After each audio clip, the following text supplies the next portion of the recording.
Hello and welcome to the 10 the Whole podcast. This is the show where we dissect, digest, and defecate opinions on the weekly football. Unfortunately, Harry is once again missing in action. I hope he's dead or something, otherwise, I'm never going to forgive him. With me today, though, I got Aaron, double A Ethio on Twitter, from Talking Kit on YouTube. Pleasure to have you here, man. How you doing? I'm good, thank you, Neez. Thank you for inviting me on. It's good to be joining you tonight, and looking forward to it. Great stuff, great stuff. Let's talk a bit about Talking Kit, man. Where did the idea come from? Yeah, so it's three guys. So it's basically it's a podcast for football kit fanatics, made by three football kit fanatics. It's just three of us, just chopping it up about retro kits, new kits, squad numbers, position, everything. We just talk about everything really. It came from weird story, but it came from a dream. I had a dream about starting a football podcast. Funny enough, with sort of a very famous online store. I don't know if you know it, Classic Football Shirts. Oh yeah, yeah. So I basically just reached out to them on Twitter, and they were like saying, yeah, send us over a pilot. Me and one of the co-hosts, James, did that. Kind of didn't go anywhere, so we thought, well, fuck it, let's just go and do it ourselves. And it's like taken maybe 3 years to get it up and going properly, but so there's now three of us, me, James, and Sean. And yeah, we've done a couple of episodes, looking to do a lot more. Obviously, you are more than welcome to come on and do an episode. But no, yeah, we're just enjoying it, and being involved in the community. We're finding lots of common interests with common people, and it's going quite well, and we're really enjoying it. yeah, man. It's a great idea. I gotta say, I'm a big fan. Obviously, as you can see, I love collecting football shirts. Trying to keep the United ones at the forefront. But I gotta ask you, like, I see that Cantona right there behind you, and it looks crispy. I gotta say, what is your favorite era of football shirts? Yeah, 100%. It has to be the 90s for me personally. Obviously, being a kid coming up through the 90s, I think that's when you personally get the most attached to football shirts. But as a kid, I think they mean a lot more to you. Obviously, I say growing up in the 90s, it was the 94 team, the 95 team, ending with the 99 team. And I think that for most United fans of that generation, and maybe a little bit before, is probably the best team that they've ever seen, obviously winning the treble. So that era of kit, United and Umbro, and obviously Sharp, probably the best. That is probably one of my favourite away kits. I don't know if you can see, but it's actually signed by Cantona as well. Oh shit, yeah. Yeah, lucky enough to get it signed. Do you want to get it? I'll show you. Yeah, I was lucky enough to get it signed. I don't know if you'll see it. It's a bit dark. There you go. So yeah, it's actually a purchase from Classic Football Shirts. Surprise. So it's a long story. So basically, I've got a season ticket with my dad, and I'd seen it on the website, and I just mentioned it to him. Said, "Oh, I've seen this mint condition Eric Cantona shirt. I'm gonna get it. I think it was like £180. So a couple of days later, I've gone to buy it, and I've realised it's not on the site, and I was devastated, absolutely gutted. Next game at Old Trafford, my dad just brought it up, saying, "Oh, so did you get that shirt?" I'm like, "No, it's gone missing. Someone's bought it. Obviously, it's not on the site no more." A couple of months pass, comes to Christmas, get my gift off my dad, open it, and it's the bloody shirt. I couldn't believe it, and I rang him straight away, and he went, "Yeah, I had to get it. As soon as you mentioned it, I went and bought it that night." So, and then the signing. So I got some free tickets to Soccer Aid it was Old Trafford, and I think Cantona was the manager of the rest of the world team. So I thought this is the perfect opportunity, probably the best chance I'm going to get it signed by my favorite player of all time. Waited for like an hour and a half after the game had finished. All the players are coming out. Juan Varane, Edwin van der Sar, all walking past me. I got a couple of pictures, but wasn't really bothering because I was just waiting for Cantona to come. He's walked past, threw my shirt to him quick. He signed it. I've tried to get a selfie, but after looking at it, it was blurred, and I was absolutely devastated. But the great thing about modern technology is obviously I've got an iPhone, so it was a live photo. So I've managed to hold it while it's live and then take a screenshot, and I've managed to get it perfect. And there you go. So yeah, that's my favorite shirt. I still need to get it signed, framed, but I think at the moment it's doing well for the streams and stuff like that. So it might stay out of a frame for a little bit. No, man, it is absolutely class, and father of the year right there. Well, I gotta applaud him. I'm telling you, I can't fault him. Do you know what I mean? No, not at all. And that's something, Harry, I know you're watching. This is something you wouldn't know about having a father. Sorry, man. I'm gonna be extra mean to him for no reason, but it's just got to be done. Another question. Obviously, I love 90s kids. Everything about them is so sick. Like from the just like the material they use. I like how it was like a bit heavier, a bit rougher. Yeah. And additionally, the collars, man. Why has the collar disappeared from football shirts today? I know it's the death of the collar, right? It's a weird one. Obviously, the most famous person with a collar is obviously Cancer now. So collars for me, obviously massive. I know there's every now and again a shirt might come, but it's the very small ones or barely not the big thick ones that come up to your ears that we used to get in the 90s. But I would love with a lot of obviously United. I've done it obviously twice this season, or even 3 times this season. All their kits are kind of based on previous kits from the 60s even to the 90s. I imagine eventually it's going to come back round. We might see the rebirth of the collar, and I'd be all for that because it's iconic, you know, it's classic, and it definitely needs bringing back. I hope so. And one more question: seeing Eric, does he have an aura around him? Like I picture meeting him, there would be like something majestic. Yeah. The only thing I can compare it to is, do you know when you're a child and it's the first time you see Father Christmas, and it's I'm Muslim, so. Oh well, maybe not then. Yeah, maybe not. Well, so for as a kid, and you see Father Christmas for the first time, and it's like, wow, it's him, and that's kind of what it's like. You know, you meeting the God, the King. You know that's all I can say. It's, you know, it was even though it's kind of brief, and obviously because he's walking past trying to do loads of autographs, didn't really get to chat to him, which I would have liked. But no, it's you need to do it. If you ever get a chance, go and meet the King, without a doubt. Yeah, I would love to. I mean, I wish one of my biggest regrets of at least being born where I was is that I can't be at Old Trafford every week. Like, I've only have gotten to do the pilgrimage once. It is my Mecca. And it was the greatest experience of my life. I mean, we lost. It was the first Pep Mourinho Manchester derby. Ah, right, okay. Got to go with my dad. Made the trip. Just went to Manchester for 2 days from Canada.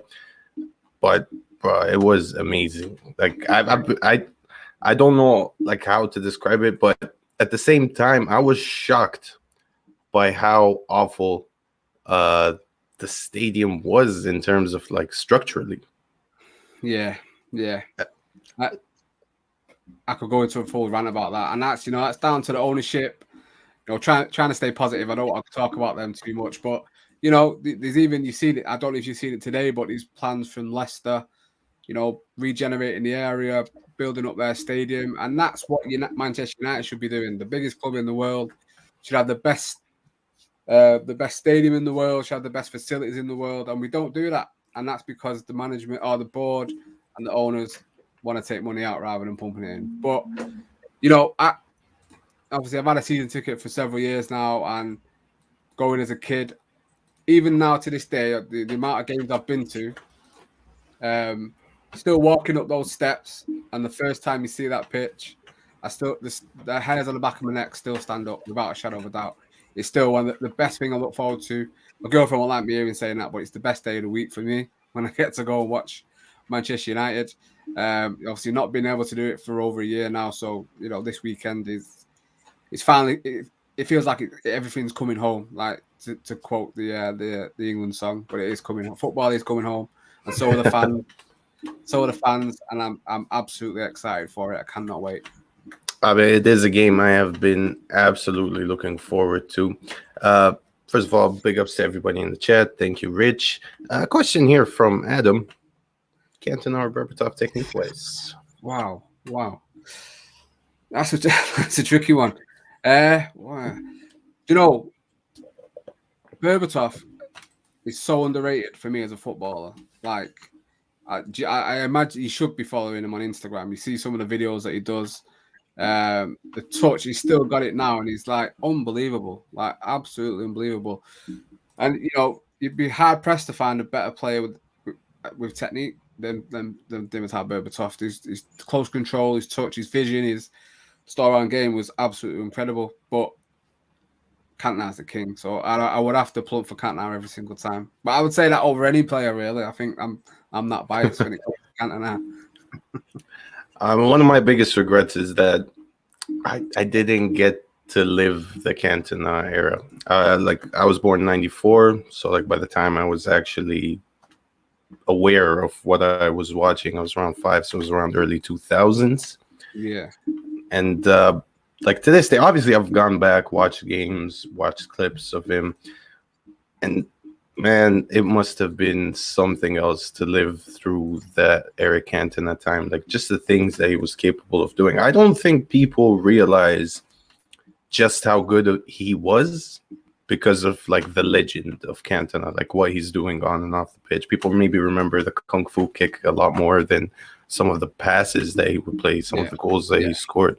There's that pass, I think it was against Tottenham, that he placed to Dennis Irwin, just outside of the right foot. One touch over everybody. Just absolute genius. Yeah. And as much as I love Dimitar, I think Dimitar, I would probably liken him a lot to Dennis Bergkamp in a sense, in the way like he plays the game, the way he understands it, but can't touch the king.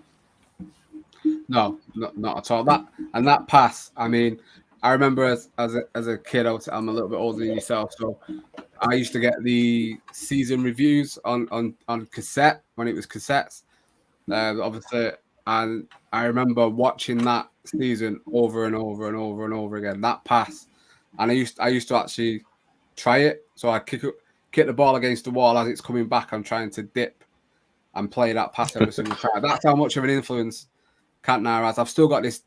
I used to have another video all about him, and I searched it on DVD just so I could keep watching it because, without a shadow, I love R9, and R9's probably my favorite player outside of other players that have never played for United. But even Cantona outranks every single player in the world for me. He's just that much of a influence, massively. 100% agree with you, man. Speaking of players outside of United, do you collect football shirts for players outside of United? Maybe some of the favorites? Yeah, so I've got a. I only did United ones, just I think because obviously we do the Premier League. So I've got a '98 Brazil away shirt with R9 on the back. The blue? Yeah, the blue, authentic. Nice. Nice. Yeah. Barcelona up until recently were kind of my second team. And it's funny enough, the reason I support doing my second team was going back to '94 when the United played them in the Champions League and they absolutely destroyed us. Romario and Stoichkov in that team, and they made me sit up and think, wow, if they can do that to Manchester United, this team must be amazing. So it made me sort of look out for Barcelona, and then obviously you had Rivaldo and then Ronaldinho, or obviously Ronaldo as well. So. Yeah, Brazilian teams, Grêmio, Santos. I've got some even smaller like third division Brazil teams, Portuguese stuff like that. And yeah, so I don't limit it to Manchester United. I like to go outside and collect. I'm just a collector. I just like buy any shirt really. Yeah, I feel you on that, man. Certain players just deserve special consideration, Definitely. And let's get into Premier League game week 1. Said yourself. Finally, the return to Old Trafford should be a full stadium, and who better to show up than Leeds United? What a game to start it off. Amazing. Obviously, last year Leeds coming back into the Premier League, obviously being a season ticket holder, this is one of the fixtures that you look out for, and obviously them being back in the Premier League, first time in 16 years, and then not being able to go was like heartbreaking for a fan like myself. So being the first game, all fans are allowed back in the stadium, kicking off the season. It doesn't get much. The only way to get better if it was Liverpool or City for me, but this is probably the third best game. 30 Leeds, and then obviously I think it'll just be loud, probably the loudest atmosphere you would have seen at Old Trafford for a while, just for everything, all the fans being back and just releasing that frustration that we've not been able to celebrate and support the team for over 18 months or however long it's been. Yeah, man, it should be an electric atmosphere. And let's start with the transfer window. How have you rated United's transfer window so far? On incomings, I'd give it maybe a 7. You without trying to be too negative. Obviously, the main position for me was always going to be not even a CDM, just a midfielder that can break up the play, pass through the lines. We needed that class because the options we've got aren't the greatest. Matic, McTominay and Fred, obviously. We just needed someone in there, Bissouma or even a Neves or Ndidi, even though that'd be quite hard to pull off. But a class midfielder there that we can put alongside Pogba and Bruno and just allow the game to play and be a bit more expansive. Obviously, that's not happened so far. I know there's a couple of weeks left in the window, so hopefully we can try and pull something off. But being on the positive side, for Manchester United to go and get Sancho, even though that's 12 months too late, that should have been last year, and getting top 5 centre back in the world, Varane, in his prime for £34 million is an amazing signing, and it's something that Manchester United fans should be absolutely buzzing over because it's only going to help the team having a leader like Varane at the back. It's going to help Maguire. Maguire will come on to another level now, I believe. He's going to help his game massively, having someone there who's better than he is and him not having to shoulder all the responsibility. And obviously finally getting a right winger who I think, the main person who's going to probably get the most out of these two signings is Wan-Bissaka. He's going to have a leader next to him who's going to tell him, when to hold, when to push forward and help his game massively. Then he's also got a right winger, a proper right winger, who's going to help him in the more attacking side. So you're probably going to see a different Wan-Bissaka, and hopefully he's going to elevate his game to another level, just like Luke Shaw did last season.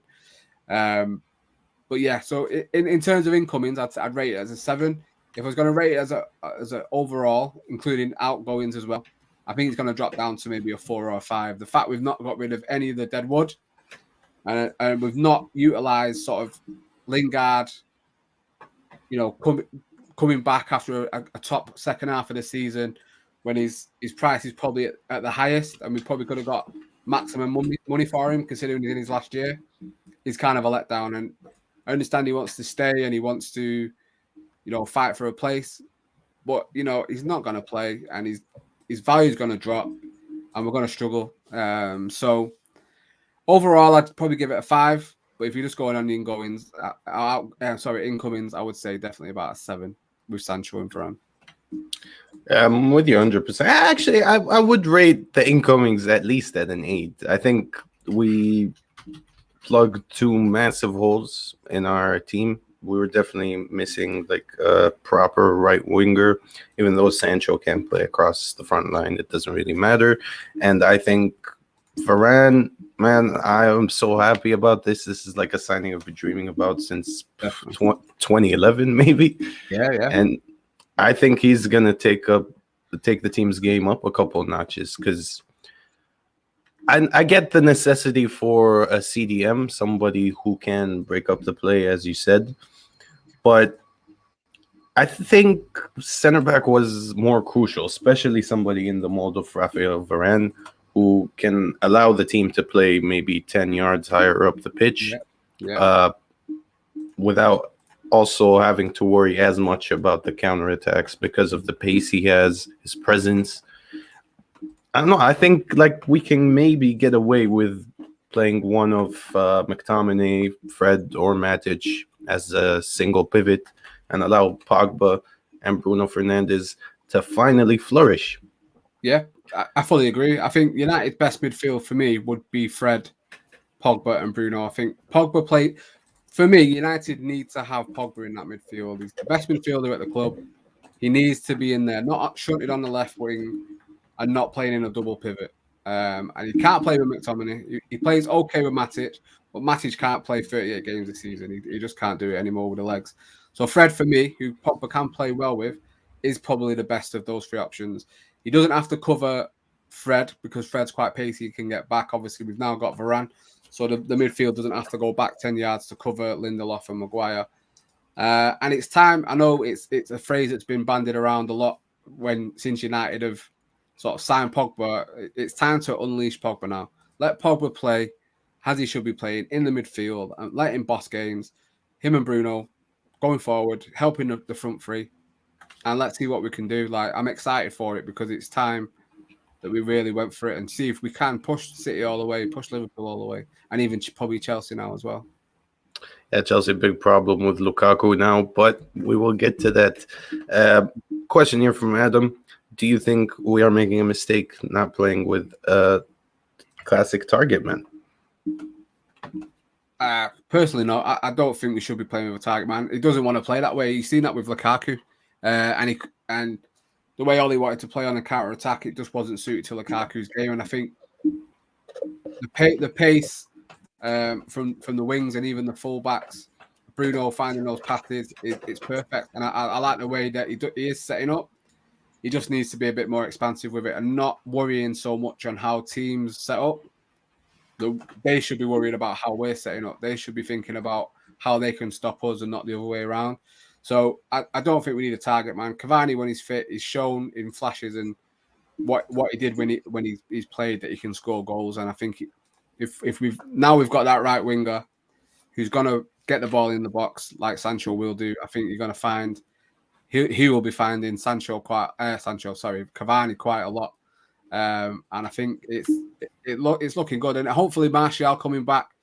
You know, he does have that sort of trend of poor season, good season, poor season, good season, very poor season last season. So that means hopefully he's going to do a madness this season.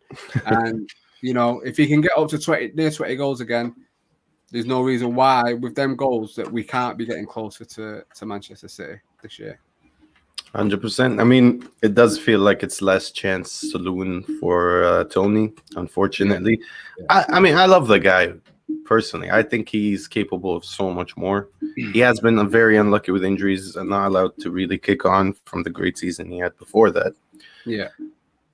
Do you think, I mean, the Everton game, I watched that. That was the only preseason game I watched because, you know, it's practice. Who cares? But he did look a bit off the pace. Obviously, I'm not reading too much into it. It has been like 5 months since he stepped onto the pitch. Do you think he will be capable of kicking on from the beginning? I think he's going to get a chance to. Obviously, Cavani's only just come back to Manchester, I think, so he's going to be out for probably the first 2 games. I would risk it and probably start him on Saturday with, I think Sancho's probably got a chance. I'll probably throw Sancho in as well. Sancho, Greenwood, and Martial would be my front three, I think, with Greenwood on the right, play Sancho on the left, and just really attack Leeds. But no, I think Martial is, like you say, it is the last chance for him now. I think 25, 26, it's make or break season for him. Can he be that forward player that we need? I don't think he's a number 9. I do think he is better coming in from the left. He just needs to get his knuckle down, stay fit, help the team, get some goals. Because he's got all the attributes, and that's the frustrating thing. He's a lot like a Nani in that all the talent is there, just the application and just having it and just really knuckling down and making sure that you're vital to the team to the point where Ollie can't drop you. And I think he really needs to start on the front foot this season and really stake a place in the team. I agree there. And obviously, Leeds are not going to be an easy side to play against. You know their fitness levels are going to be great from the beginning. Our preseason hasn't quite been excellent. Let's be real. There was that break due to COVID. A lot of players coming back late from the Euros as well. Chances are we're not going to be able to start our best team yet, at least not for the first couple of game weeks. This is my predicted lineup for the game tomorrow. Do you think this is probably going to be the way he sets up?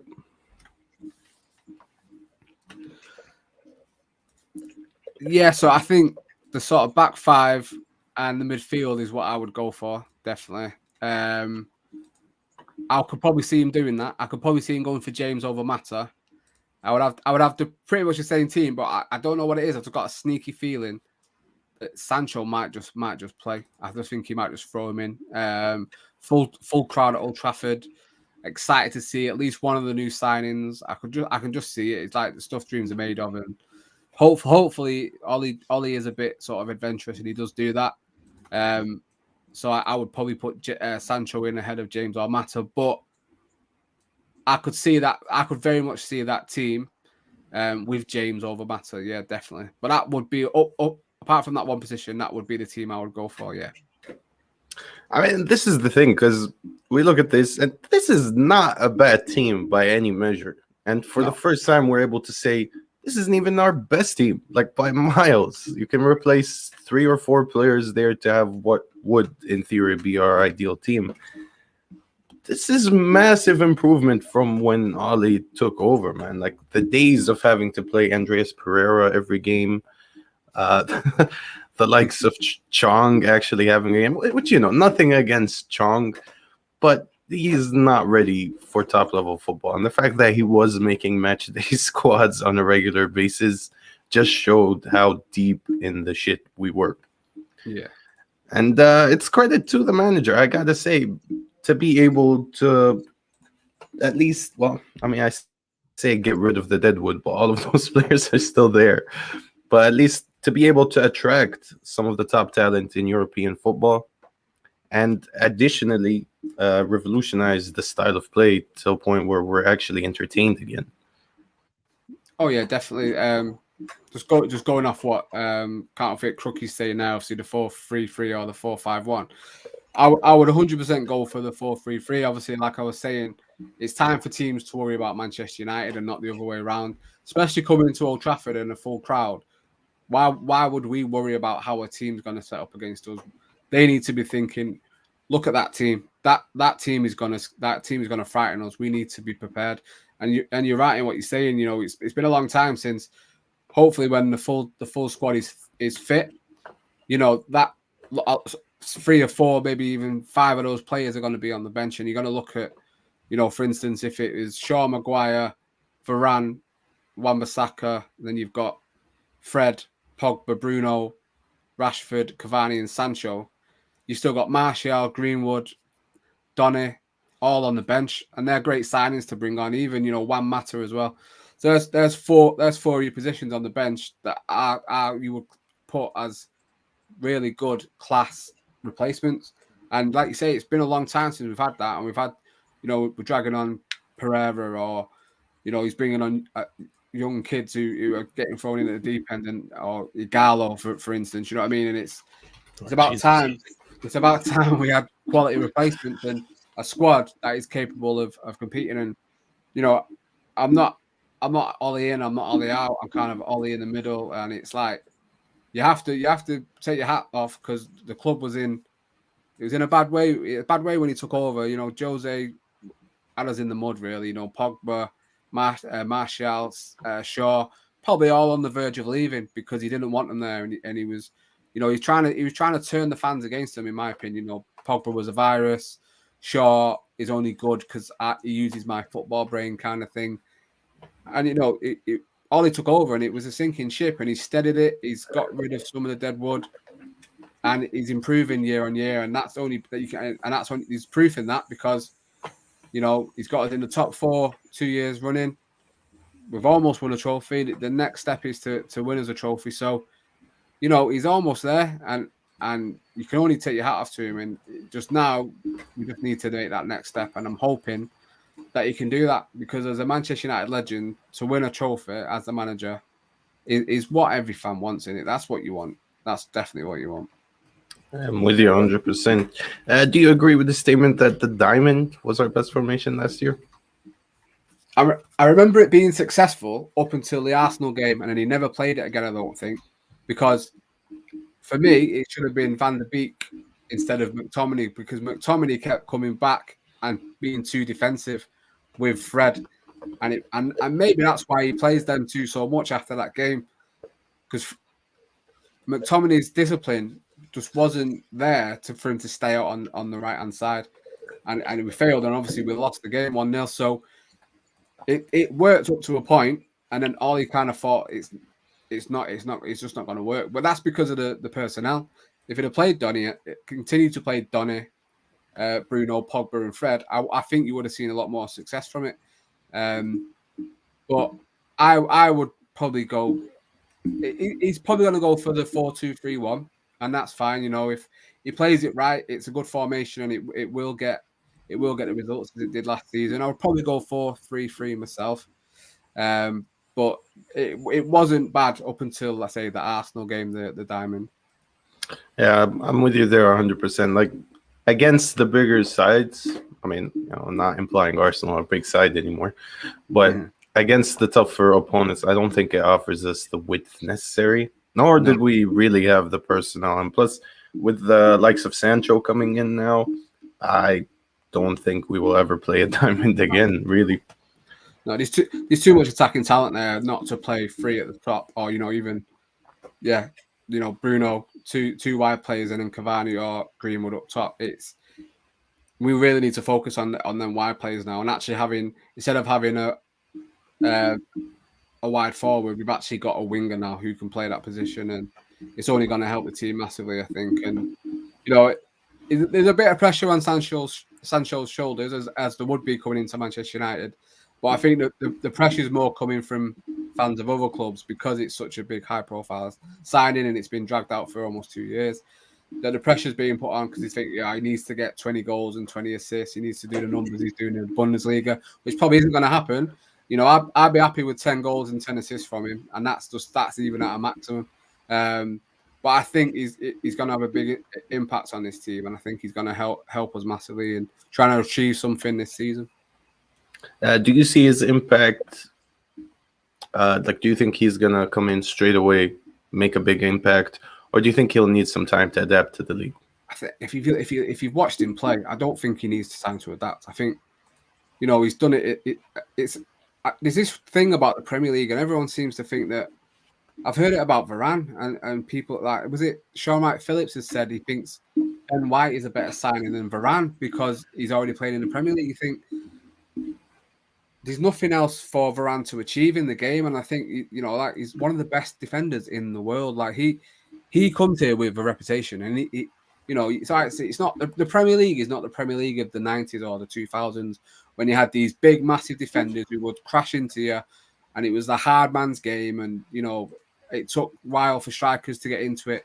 It's not that league anymore, and if you've got the quality and you've got that about you, I think you can come in and absolutely smash it. And Bruno's done it. People were doubting Bruno. Oh, he only played in Portugal. He only played for Sporting. He's not going to do anything. And look at his numbers.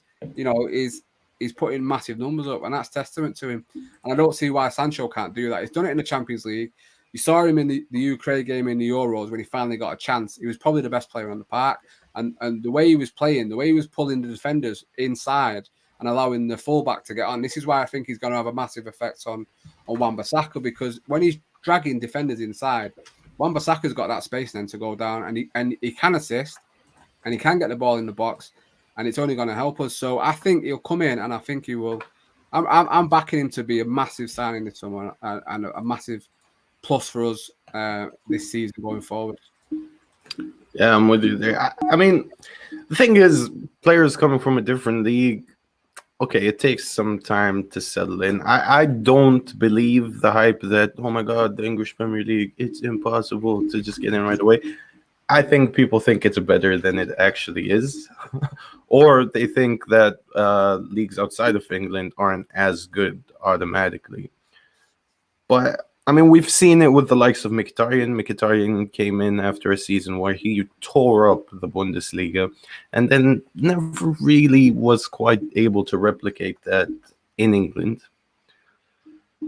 Jaden, on the other hand, I have the feeling like, well, first of all, he's English. He knows a lot of the squad already from the England setup, the likes of Marcus, Luke, Maguire. So I think that, and plus he lived in Manchester before. So I think the settling in period should be a lot smoother for him. Yeah. One player I'm really looking forward to seeing this season is Donny van de Beek. There's been a lot of talk about how he seems like a man on a mission during training, positive comments from the coaches, from journalists, everybody linked to the club. Do you think this could be his breakout season? And if so, what position can he try to make his own? Yeah, so I think I hope it's more in hope that he gets a chance now to play. You know, there was no excuse for me for him not to play more last season. That just literally comes down to Ollie preference to use the same 13, 14 players. And he saw that at the back end of last season because he'd run him into the ground. And he was obviously looking to his bench and he wasn't trusting the players that were on there for whatever reason. You know, Donny's gone away. It didn't go to the Euros for him, unfortunately, but he's used that time wisely, you know, to go and bulk himself up, get in shape and be ready for the Premier League season. And, you know, he looked brilliant again in that first half with Matic against Everton, which is the reason why I would start both of those on Saturday. And he needs a chance to be given to show what he can actually do in the Manchester United midfield. If I was to pick a position for him, he's not gonna get ahead of Bruno, and I don't think he is a number 10, even though he can do a job there. But I would play him as the 8, 100%. He's got the, you know, he's got the ability to get up and down the pitch. He can pass the ball. He's an intelligent player, as we've seen in his Ajax days. So he's got all the attributes to be a really good midfielder for Manchester United. He just needs the chance, sort of, to prove it to everyone and show us what he can actually do. And the main problem for me last season when he was given chances was, from what I watched of the game, or the games that he played, is that the players was just not on his wavelength. And one thing that it looked like for me, because you would watch him and he'd be running from side to side, and some people, it looks like he's just running around aimlessly. But what he's doing is he's finding space, and the players just couldn't find him with the ball. And it just shows you that he was on another level to what was around him. And it looks frustrating. And you'd see on Twitter, and it'd be, oh, look at him, he's not doing it, or whatever. And it's like, if you look what he's doing, he's actually using space intelligently.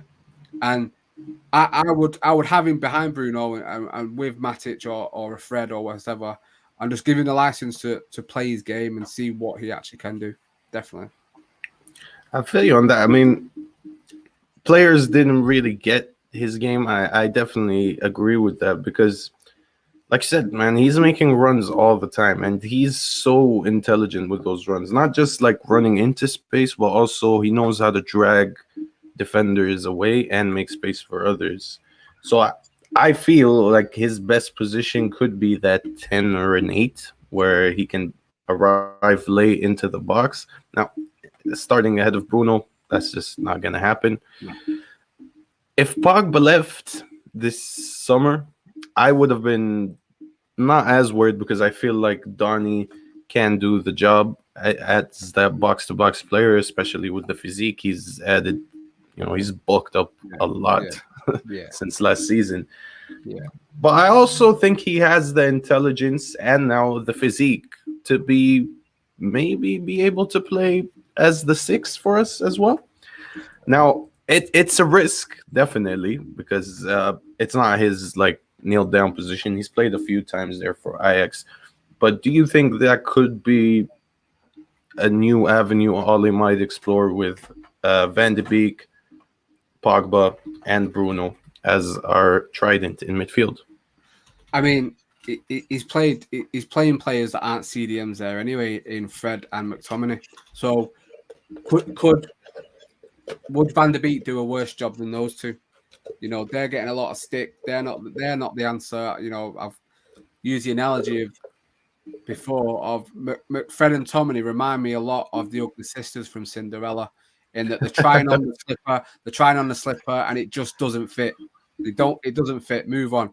So we need to find a new answer. And I don't think Ollie is brave enough to do it, and I hope he's going to improve, and he's going to actually try things this season and try and be different and try and just progress, and as a manager and as a team, and just try new things, and trying Donny at the 6 is worth a risk in a game. Definitely. I mean, a lot of people say you can't play Donny, Pogba, and Bruno. It's not FIFA, blah blah blah. But why not? Why can't you try it? The worst thing that's going to happen is it's not going to work, and you can change it at halftime, or you can change it after however many minutes. You know what I mean? It's something different to try, other than the tried and tested and failed McFred experiment, for me just isn't good enough to win a league. So I'd definitely give it a try.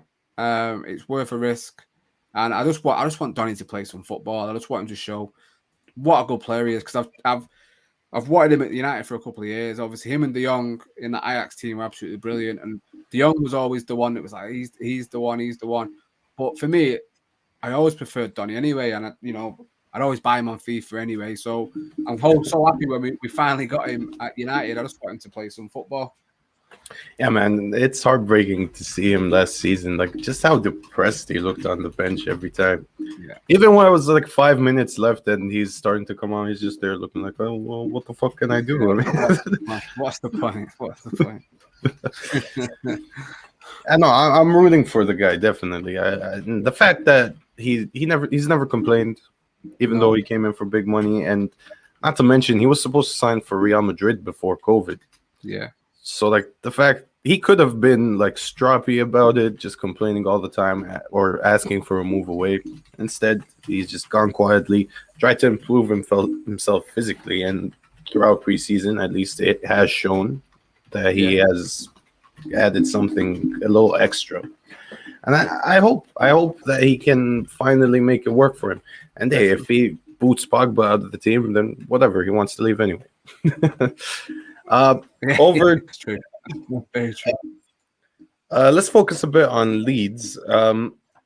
Now, this question here is something that I don't necessarily agree that he might be the best passer, but when I look throughout the summer, we've been linked with the likes of Neves, Ndidi, Declan Rice, Camavinga, obviously.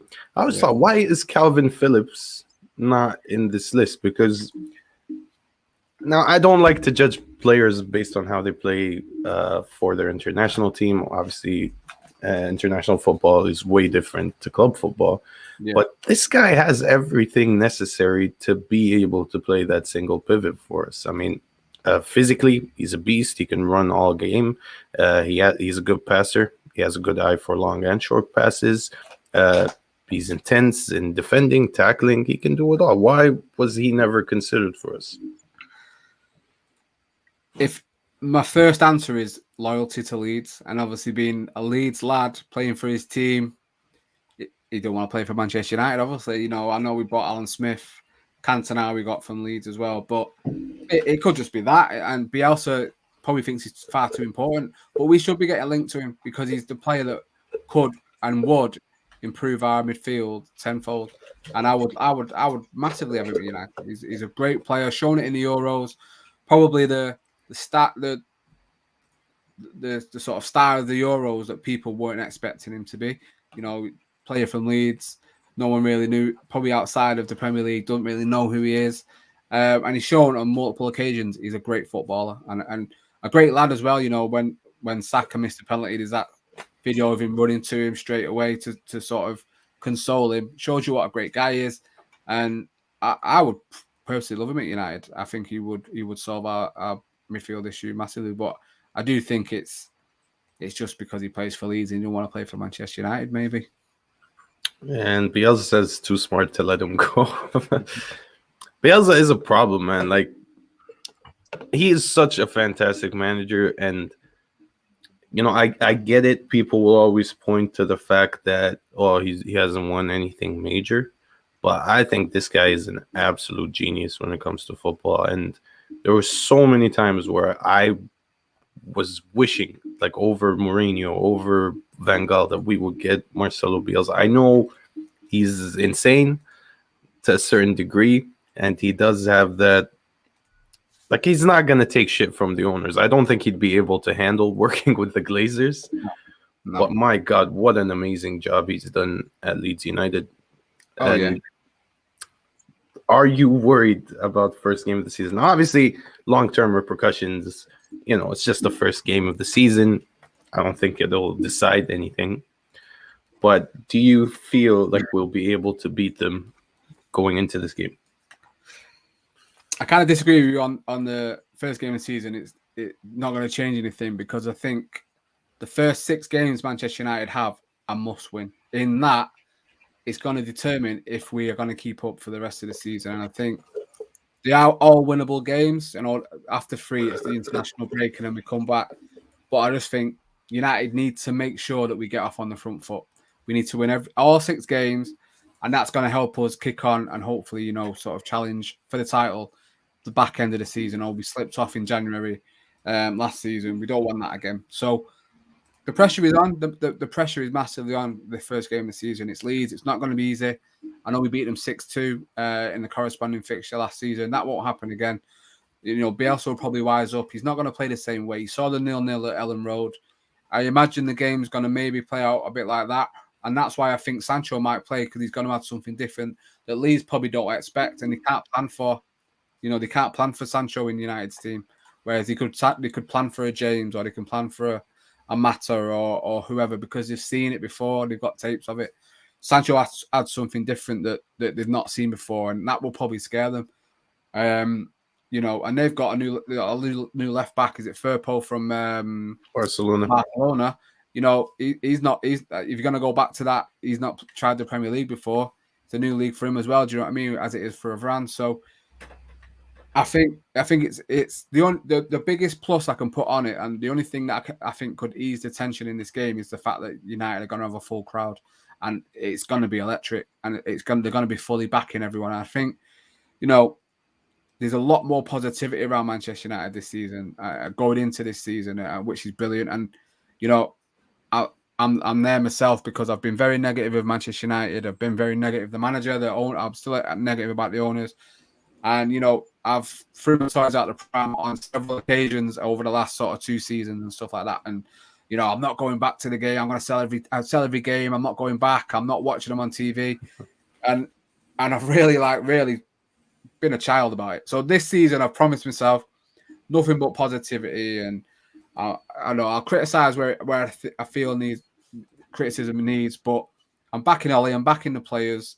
And I'm just excited to finally be at Old Trafford, and I'll be there singing my heart out, spurring the boys on, and hoping and thinking we will actually beat Leeds. It'll be a tough game. It won't be a 6-2, but it'll be entertaining, and I think we'll have enough to sort of see us over the line and start the season off in the right way. Yeah, I hope so. And I definitely agree with you there. Bielsa is going to be a lot smarter with the way he approaches this. I think generally the whole season, because we saw him kind of switch it up midway through the season last year, where they improved defensively like a lot. They weren't chipping in as many goals. But I mean, he will still keep a commitment to the attacking football that they play. Yeah. You mentioned Firpo there. I read something interesting. He did an interview recently saying that he's learned more in the first 3 weeks he was at Leeds than he ever did in Barcelona, which is a testament to just how great a manager Bielsa is. Just the level of detail he focuses on. How bad.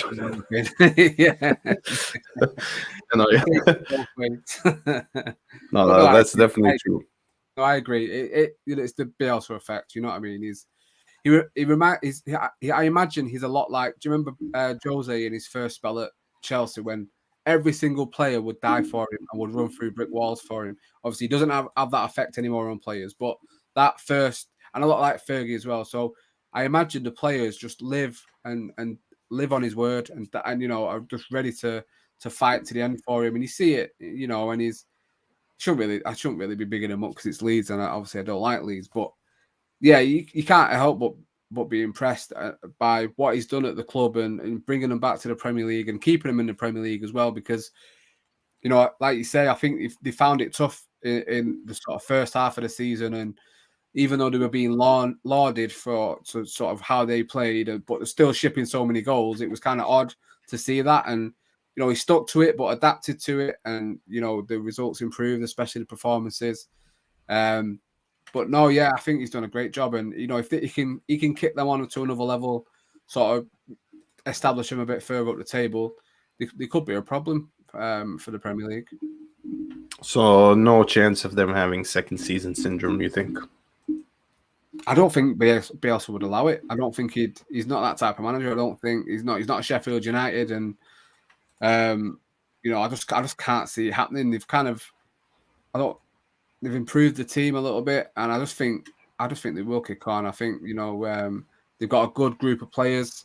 And I wouldn't look at them and think most of them were one season wonders. Rafinha's probably going to only get better. Bamford probably another season in the Premier League now. Be unlucky to probably miss out in the England squad for the Euros after that season. And no, I think they'll be all right. I think they'll definitely kick on. I probably predict that they'll finish above Arsenal, to be honest with you. I think they'll do really well. I think they'll do really, really well. Yeah, same. I expect them to challenge for those European spots. Yeah. 7th to 5th. I can't see them breaking the top 4 though. No. They've kept the same core group. Like, they haven't lost any players. I think what's his name? That fullback, Stroy. I think he's the only. Alawowski went, didn't he? Yeah, Alawowski. Sorry. Yeah. He's the only big departure, really, and even then they've replaced him with someone who could potentially be much better in Firpo. Yeah, definitely. Speaking of Arsenal, first game of the season is tomorrow. You got Brentford and Arsenal at Brentford. Brentford, their first top flight match in nearly 75 years. Arsenal should be tough opposition. I mean, this would be a dream fixture if you had told any Brentford fan last year. How do you think that's going to go? I mean, I don't have a lot of hopes for Arsenal in general. I don't think I've had any hopes for them for years. You know what? I probably shouldn't say this too early, but this is probably a relegation battle, to be fair to you. So it's an early season 6-pointer for me. Arsenal, honestly, I worry for Arsenal, and I say that if they stick with Arteta for the whole season, they won't finish in the top 10. I personally don't think they'll finish in the top 10. They've not improved massively. 50 million on a defender who's played a bit of a season with Brighton in the top flight I don't think is a signing that they need. They've still got Willian at the club. Jacques has stayed. You can't get rid of Bellerin. They're trying to buy a goalkeeper that got relegated for 40 million. It doesn't look good for the club. None of the signings have wowed me and stuff like that. So, and they're struggling. You're talking about Lautaro Martinez, and even I think they've been linked to Trippier as well. But yeah, I worry for Arsenal this season. I just don't see it. If he continues to play Aubameyang on the left as well, I think that they're really going to struggle, and I don't see him finishing in the top 10 with Arteta as the manager. But I don't see him seeing out the season though. Is probably what I'm trying to say as well. I worry for him too. Like, I don't have a problem with him as a guy. It's just, what credentials does he have to be the manager of Arsenal? First of all, he's not even an Arsenal legend. He's barely an Everton legend. Yeah, he's probably not even an Everton legend. Yeah. Yeah, so like, okay, I get it. He worked with Pep and stuff like that, but you could argue City improved once he left. So. He was holding him back. Yeah, that's what it was. And I don't know. Like, being linked with the likes of Martinez, pipe dreams. There's no way these players would leave like top clubs like Inter, even though Inter are shambles at the moment. But let's not get into that. The likes of Aubameyang being played out wide, it's not gonna. I mean, even if we look at their potential lineup for tomorrow, it's not. It doesn't show any promise or any hope. I mean, okay, obviously we've got Gabriel Partey injured, but I mean, what is different from what we saw last season? Really, if you've got Callum Chambers starting, that is hopeless. Ben White, okay, good signing. He's good with his feet. Probably paid a little too much for him, but whatever. That's just English tax at this point. Pablo Mari, I mean, he's been okay, but is he really an Arsenal level? Well, Arsenal now level center back. Shaka, we've talked about this on the show, me and Harry, so many times. Like, how many redemption arcs can one player have? And once again, rewarded with a new contract or on the cusp of it at least. Yeah.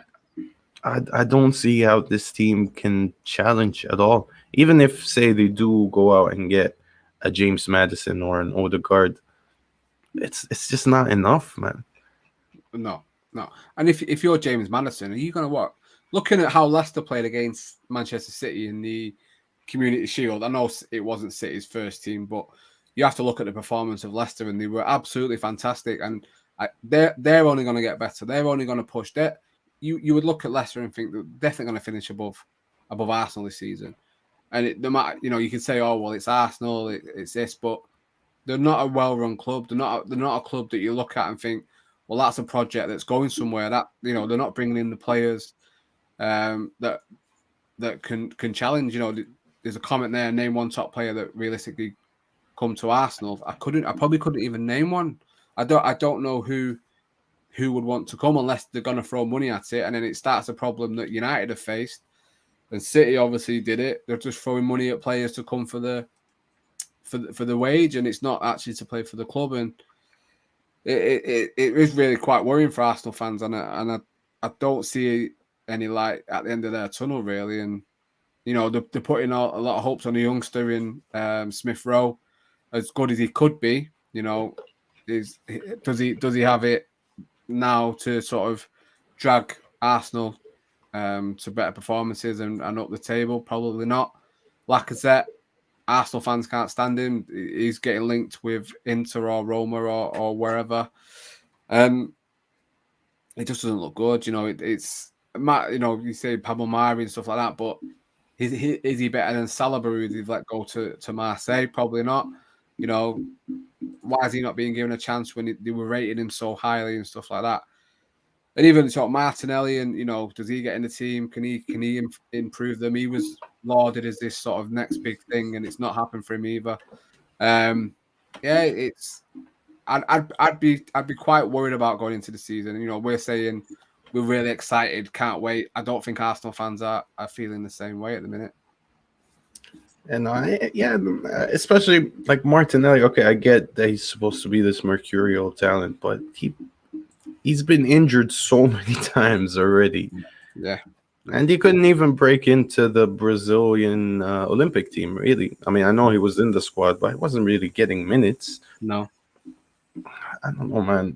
It's a shame, really, because I used to fear Arsenal. I remember when I started watching football.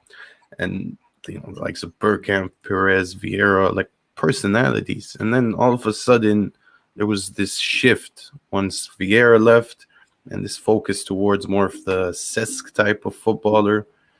But I don't know, man. Like, it's been in free fall for years. I think Arsene Wenger's genius was the only thing keeping them in that conversation. But you get what you ask for. Now look at you.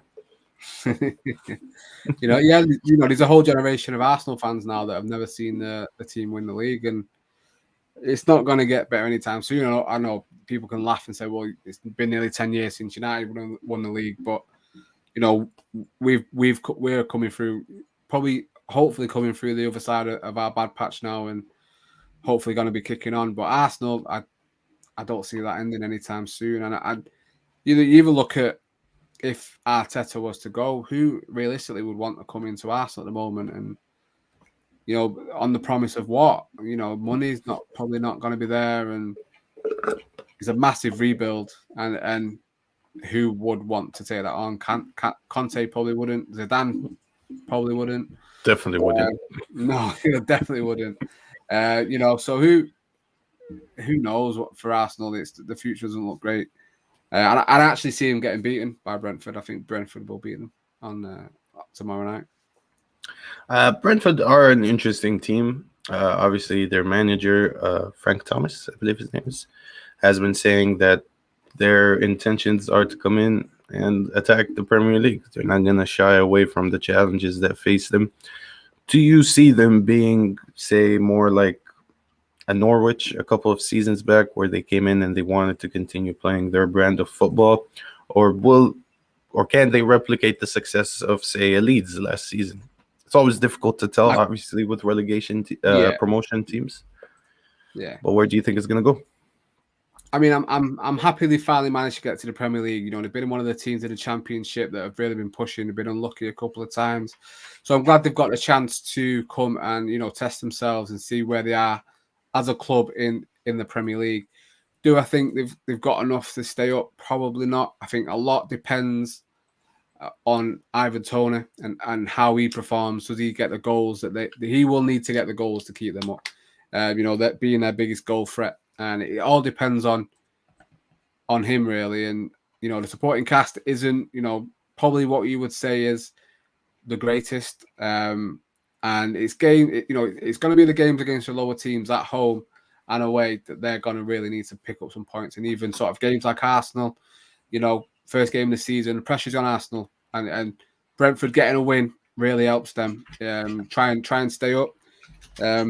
But I think it'll be a hard place to go as an away game. Brentford, I think they'll definitely look to put the pressure on, especially with the fans there and stuff. I mean, if you look at that team, it doesn't put fear into you, does it? You know what I'm saying? So some good players, don't get me wrong. Some who could become good Premier League players. But I would be surprised if they stayed up this season. I mean, there is a strong Danish contingent in that team. I think they make up the spine. Some of these players we did see at the Euros that performed well. I don't know. I always struggle. Like, I watched a couple of their games towards the tail end of the season. I always like to have a little preview of what might be coming up to the Premier League. Yeah, they did play an exciting brand of football for the Championship. I like the way they went about it, and Ivan Toney definitely looks a real problem. He ended up, I think, with 33 goals total last season. I think 11 of them were penalties, though, which, hey, I mean, in the era of VAR, that's not a bad thing. Yeah.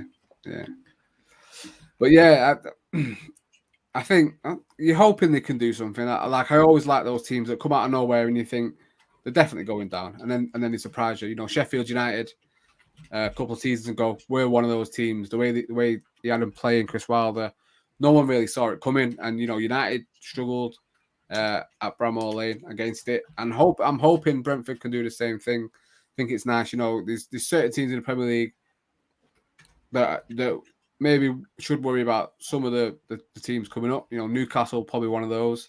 Could get sucked into a relegation battle this season. So I'm hoping maybe Brentford could do it. I just probably don't see them doing it, unfortunately. Who are you backing to get relegated? If you could pick 3 teams who you think definitely going down. I think Norwich will probably get relegated. I think I'll probably go Norwich, Brentford, and I would probably say Newcastle. I think Newcastle just don't inspire in any single way. Steve Bruce is on a hiding to nothing, as we say. Fans don't want him. Not really brought anyone in. They've got maybe Joe Willett coming in as the one signing, did well, but they need so much more. Again, probably going to be relying on Maximin and also Callum Wilson for their goals. Jolinton, is he going to chip in? Probably not. So it He could be might score once. he could score the one goal. And for Newcastle, it doesn't look great. I see a couple of Newcastle fans on social media.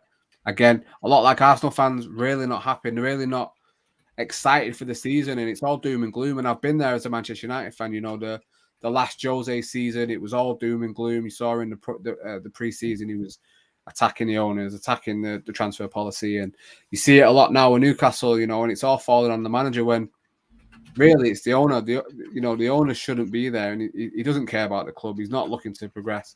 And Newcastle are, they're a staple of the Premier League. They've had some of the great narratives in the Premier League's history, and they should be up there challenging. They should be near the Tottenhams and the Arsenals and challenging top four and stuff like that, because they're a big club, and they add something to the Premier League when they are a good Newcastle team. But they're nowhere near that at the moment, and the more likely to get relegated, and it's a shame. And Bruce will probably be gone, and they'll bring someone in that just the merry-go-round of the managers, and they'll probably get relegated. And yeah, it's a shame for them. And Newcastle are one of those clubs who just seem to be permanently in turmoil, no matter what happens, even if they do well. And I get why people don't necessarily like Steve Bruce as a manager, his brand of football. I mean, you can't call it exciting, really. But if you look at his numbers in terms of point totals, they're pretty much exactly the same to what Rafa Benitez was getting when he was playing well, Yeah. I don't think they'll ever get relegated because it's nothing they haven't faced before in terms of no players coming in, the ownership problems. I don't understand why Newcastle can never be sold, because it seems like every couple months we hear about there's going to be a big investment. Somebody wants to buy this club. Mike Ashley wants to sell, and then it never materializes for some reason. But one club I'm looking at thinking these guys are definitely getting relegated is Southampton. Because you look at it, they've lost Dennings. He was the main source of goals last year. Now losing Vestergaard to Leicester is going to be an even bigger hole in their defense. And their defense has been leaky towards the end of last season as well. Yeah. I can't see them staying up, man. There's no way. You know what? Yeah, I'm just obviously looking through their squad now, and you're probably absolutely right. They've lost the major goal threat. I know they've brought in Broja from Chelsea, but obviously young player. A lot of pressure if he's coming in to be their main striker. Vestergaard, like you say, if he goes right before the league starts, not the best time to be doing it. But you're probably right. But I've probably put maybe a bit too much faith in the manager and how he got him playing, especially after they've had some bad results. United beat him 9-0. Second time, after it happened with Leicester, and he kind of pulled it round back then. Obviously they lost Ryan Bertrand as well. You kind of hoping they've Southampton fans, they've probably got enough to stay up, but yeah, they definitely could be sucked into that relegation battle, and a lot of other teams have kind of improved, just ahead of them, and it could be this season that there's a bit of a gap between the teams that are going to get relegated to the middle of the league, and then obviously the top six sort of thing. So I think it could definitely be a tough season for Southampton. Yeah, and even looking at them, comparing Watford's squad right here to Southampton's, this team looks a much better set up to actually push to stay in the league. Especially with the likes of Sarr. I mean, Deeney, everybody has an opinion about him, but I think he's a great player, great leader in that team as well. Proved he can do it in the Premier League, so we can get goals in this league. I think I seen today that Sarr's being linked with Spurs. They really need to keep hold of him if they want to stay in the league. He's a player they need to keep hold of. It's funny to see to see Cleverly still in that team. That's quite funny, but yeah, no, Danny Rose is a good solid signing at left back for him as well. Probably still got a lot to offer the Premier League. So yeah, no, I think Watford will be okay. Good Premier League team, good away. They've been there a couple of times to watch United against them. So, but no, yeah, I think Watford will be all right. Yeah, I'm not really worried about them. The only promoted team that I think maybe could be facing the drop is Norwich. But even then, I mean, you look at Norwich's signings, they've improved massively. I think, for example, getting Billy Gilmore on loan is a stroke of absolute genius. It's a good signing, definitely a good signing. Only gonna help them. You know, they've got Cantwell if he doesn't go to Villa as you may, you know, if you believe the rumours. They're looking for him. Max Aarons, a good right back. They just don't inspire me. You know, the season that they went down, they were terrible. You know, they started off quite well. Pookie started off quite well, and obviously tailed off and was non-existent for the second half of the season for them. I just don't think that they'll really do anything. I'm just not excited by Norwich coming up. Really, it's not.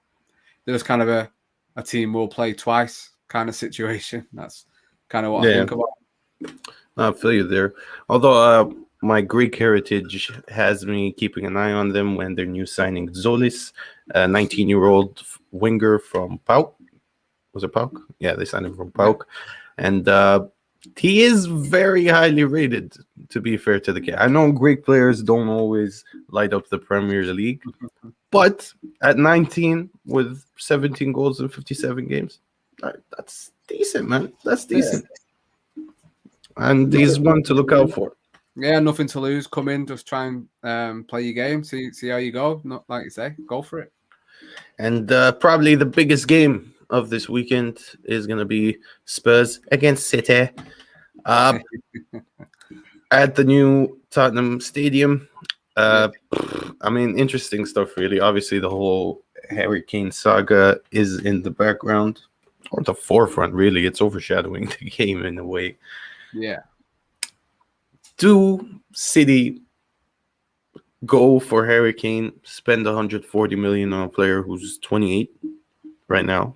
Or do they wait one more season, try to go for somebody younger, like a Haaland, if he's going to be half the price that's being reported now, at least? Well, they won't get Haaland because obviously he's coming to United next season. Obviously. We don't have to forget that. They need a striker. They need a number 9. Jesus isn't that player. Isn't going to get the goals for them. They don't have anyone else. It's that, or they play a false 9, or they play Sterling there, and I don't think Sterling is a central striker. So they need a number 9 now for this season. Because you know when they need someone in the box that's just going to put the ball in the back of the net, they've not really got anyone there, and I think they've got the money, so go and buy him, and they probably will do it. You know, I didn't watch loads of City last season. I watched enough of them to maybe make some snap judgments. But one thing I noticed, and it's one thing that, you know, I always go back to United because it's obviously the team I watch the most. But it reminds me a bit of Greenwood in sort of the movement.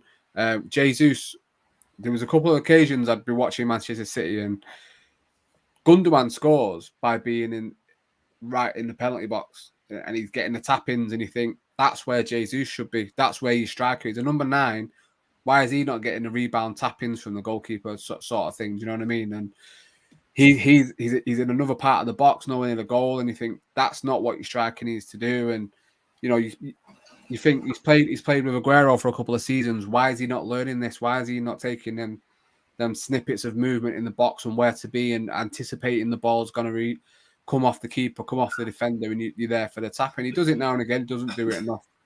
And like I say, that's one thing I've noticed about Greenwood. But you're hoping, being with Cavani and learning that from him, that he's only going to improve if he's going to be United's number 9 in the future. But yeah, for Manchester City, going back to them, go and buy Kane. Just spend the money. You've got the money. They're probably going to sell if he's desperate to leave, because he said he was back training Saturday just gone, but he's still not trained. He's going to start training tomorrow. So that means he's obviously not going to play on Sunday. So he's holding out for this move. It makes sense that he's probably going to get it, and he will go to Manchester City. But they need a striker this season. They can't wait 12 months just in case the goals dry up from elsewhere. They need that world-class striker in his prime who's just going to get them 20, 25 goals. I sincerely hope it doesn't happen, because I think signing Kane and Grealish pretty much automatically wins them the league. I'll still back us. To win it, but it's gonna be that much harder with a player like him, because if Harry Kane can be contributing 30 plus goals in a team like Tottenham, where really the only player that's not even on his level but good enough to play with him is Son. Let's be real. Yeah. Otherwise, I don't really see anybody else in that team as top quality. But if he's gonna be getting service from the likes of De Bruyne, Grealish, Foden, then man, he's gonna be scoring 40, 50. No doubt about it. Oh no, yeah.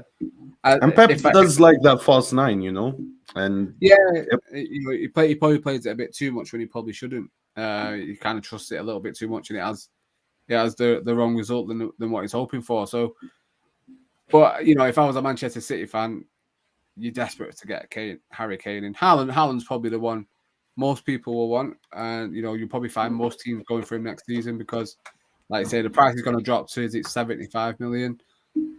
He'll have his pick of clubs. Hopefully, the Sancho and Oli factor work in our favour. But yeah, City desperately need a number 9 now, 100%. One player I'm looking at for City that I think could maybe, if let's say they don't go for Harry Kane or they're unable to complete the deal in time, somebody who could be clutch for them is Ferran Torres. So I think is more than capable of leading that line, at least as a false 9, and he's got goals in him. That kid.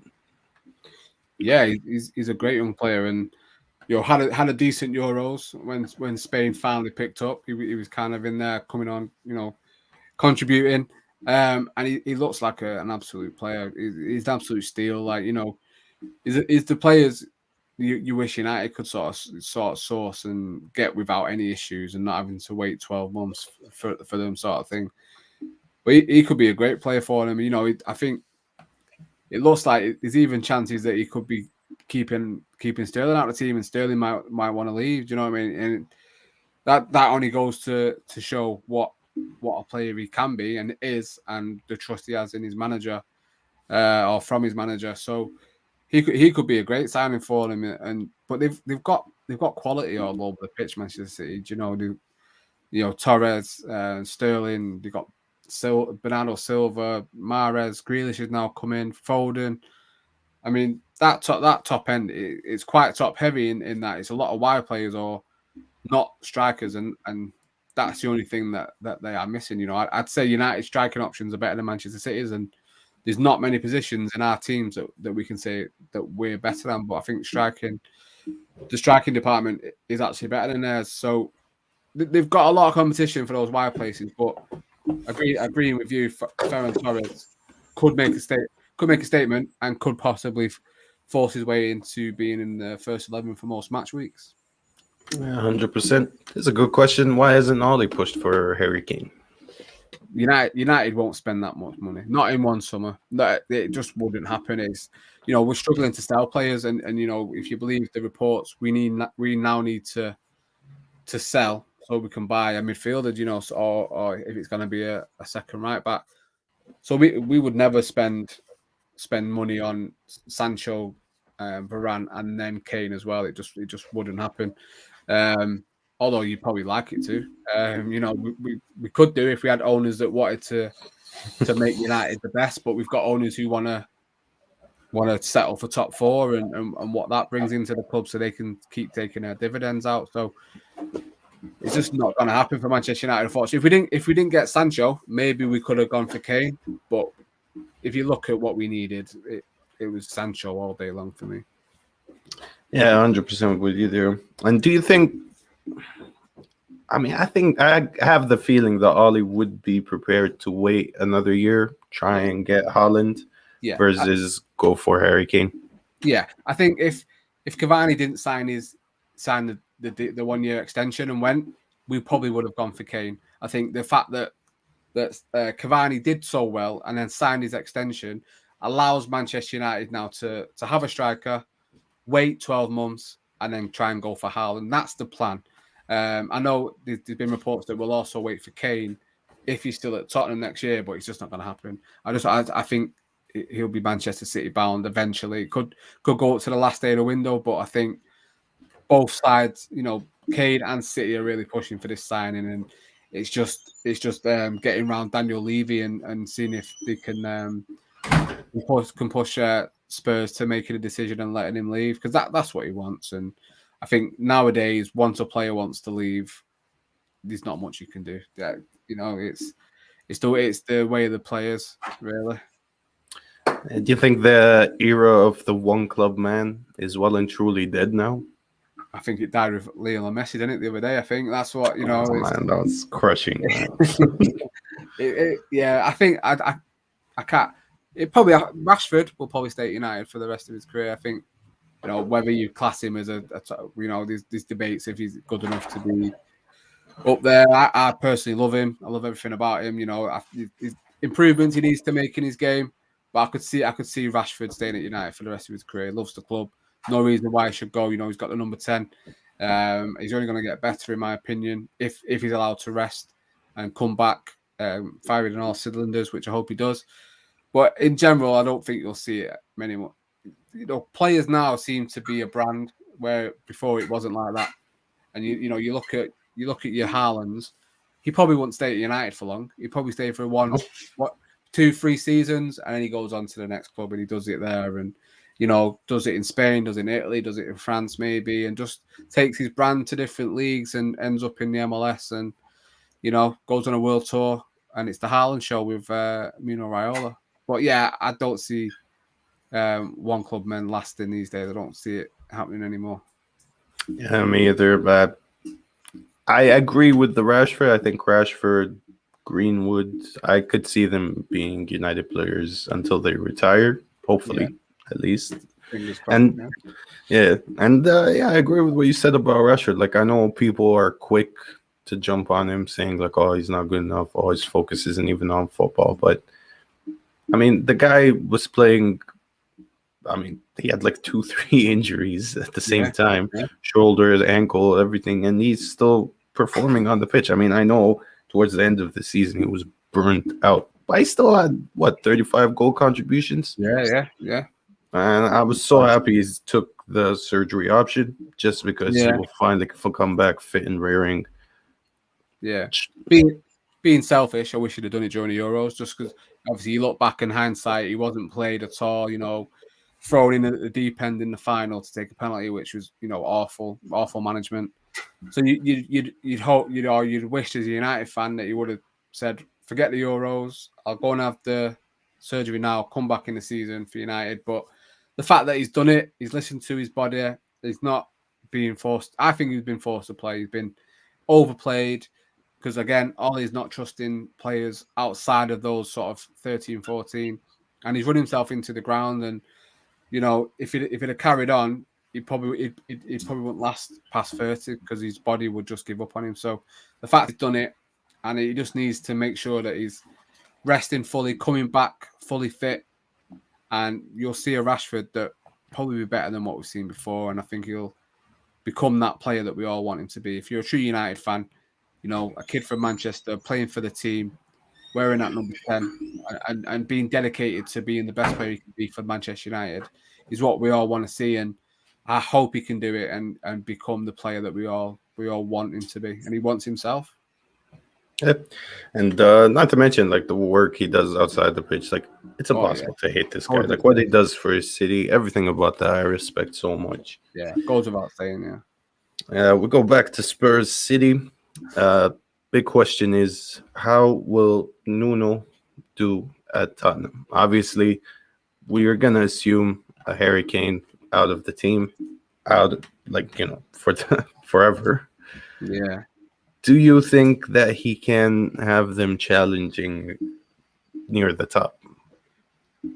It's a tricky one, you see, because I know a Wolves fan, a friend, and he's very surprised that Spurs went for him. Considering the reception that Mourinho got, obviously his brand of football now.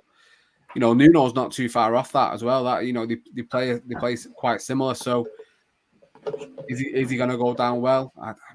I don't see it. And they've not really brought anyone in. If they lose Harry Kane, they've got to go and spend that money as fast as they can. And I don't just mean on one striker. I mean, they probably need to get one or two in. I know they've been linked to a couple of strikers. Again, Martinez is one of them. And I've seen him, linked to some other strikers. But it's a lot like Arsenal. It can't be very positive around that club and the support. And, they took so long to get Romero in. And they probably need a lot more. They probably need a right back, maybe even a striker, maybe even another winger as well. Maybe because Lucas Moura's fell off kind of a little bit, and Bergwijn again not really hit the heights. So whether they can come back and start to perform, that could help them. But Ndombele's now getting a bit of criticism, and the talk of he might be leaving as well. It's another club in turmoil, it seems, and the fans are really not happy with the management and the board and Daniel Levy and stuff. So if Kane stays, and then they invest as well, they could do something. But I'm not positive, and I'm not really thinking that Nuno is the man to take Spurs back up into the sort of top 4, top 6 challenging places. Yeah, it's gonna take time as well, because Nuno, like, at least from what we've seen at Wolves, he loves that 5 at the back, and I think Romero is a signing to make sure that they go in that direction. Fantastic signing as well. I mean, I'm a big fan of Atalanta. I've been watching them past couple of years, and my God, Romero is an animal, and especially in that 3 in the back, he's a real leader. He's great with the ball at his feet. Great, what do you call it? Fuck my English. Why is it my second language? Great anticipation, great reading of the game. Yeah. And I think he can take them up a few notches. Obviously, losing Alderweireld, huge miss. But I think they'll be fine. It brings Matt Doherty back into the mix for that right fullback position. Reguilon, you'd probably want him as a wing back rather than a fullback, because he has no understanding of defending. Højbjerg, brilliant player, brilliant at the Euros. I saw him take it up a couple notches.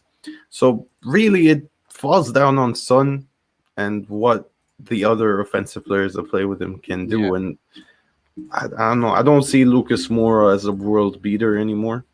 No. Even like potentially.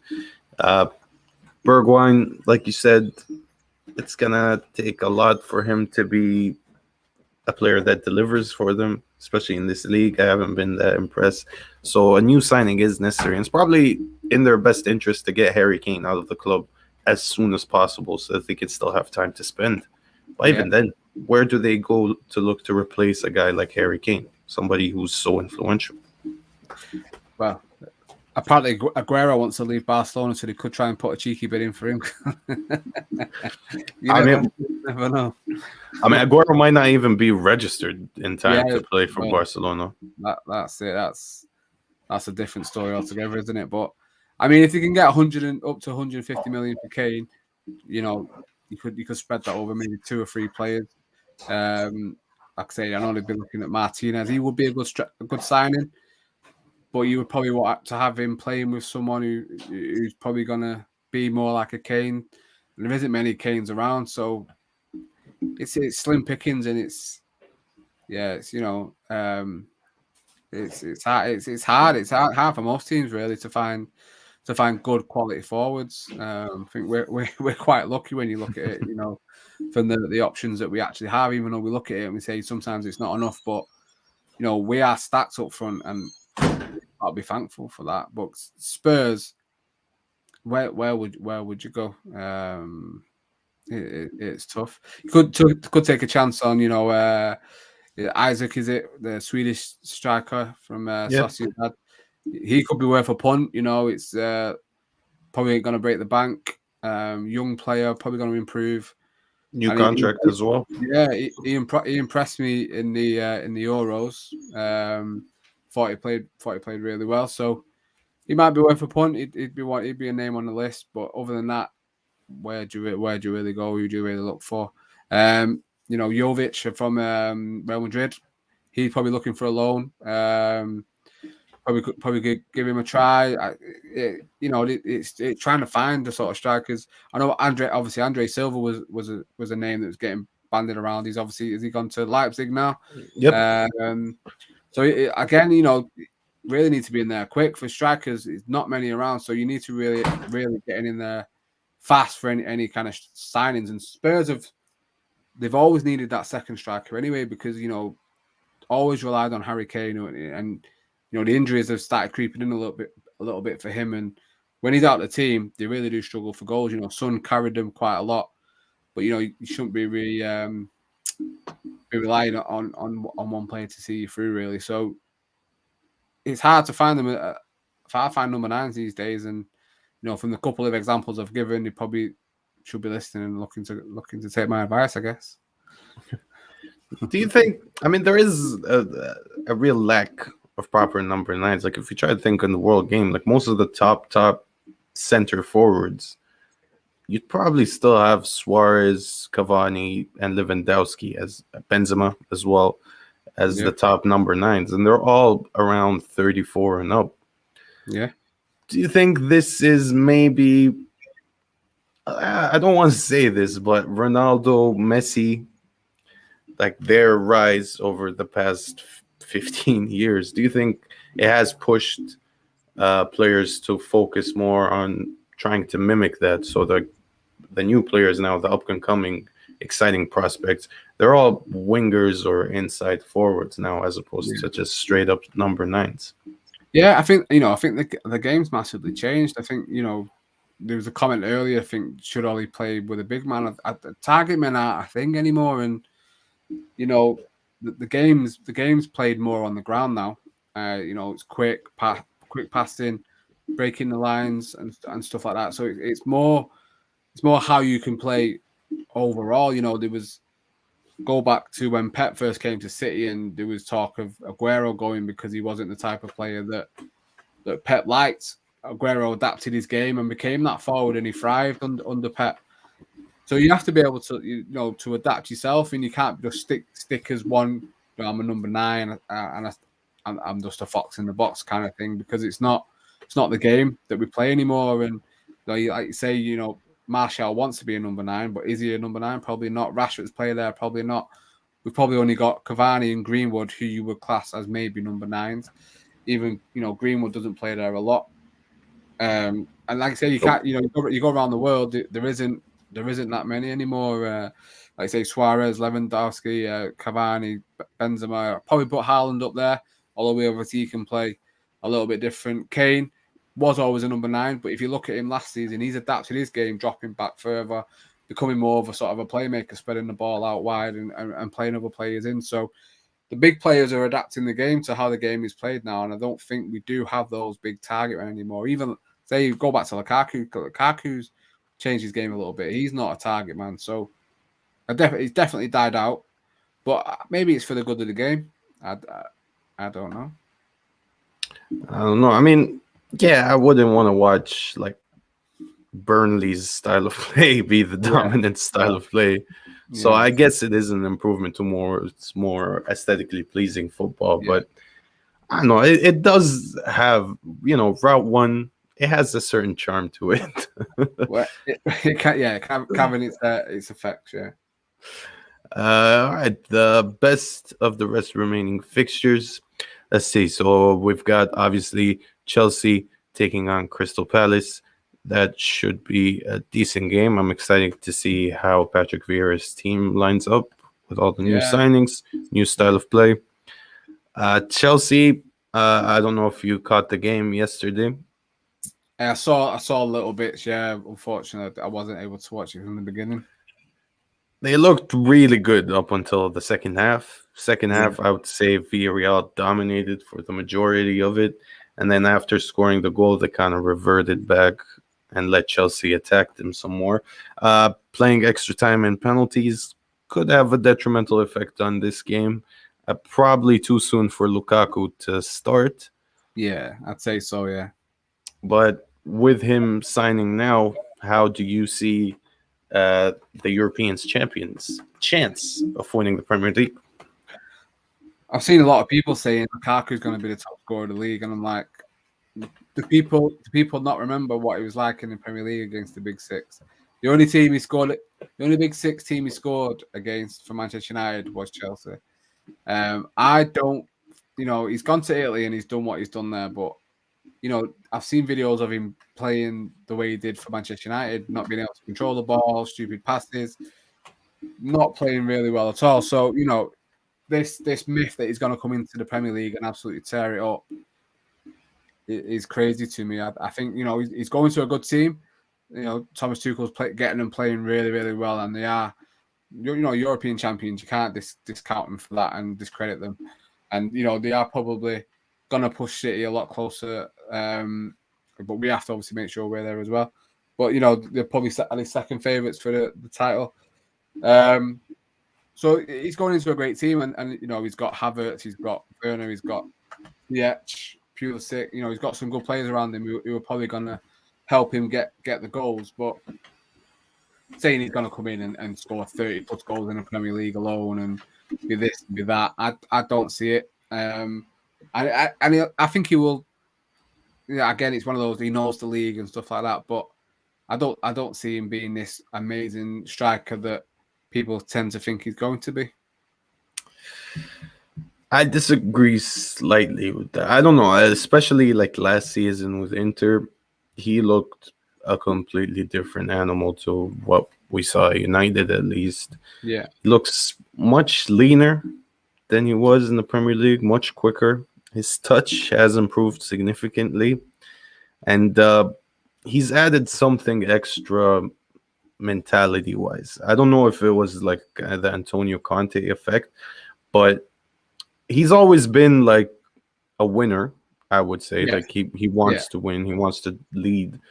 But there was just something extra last year for me, which is very worrying considering he's going to Chelsea.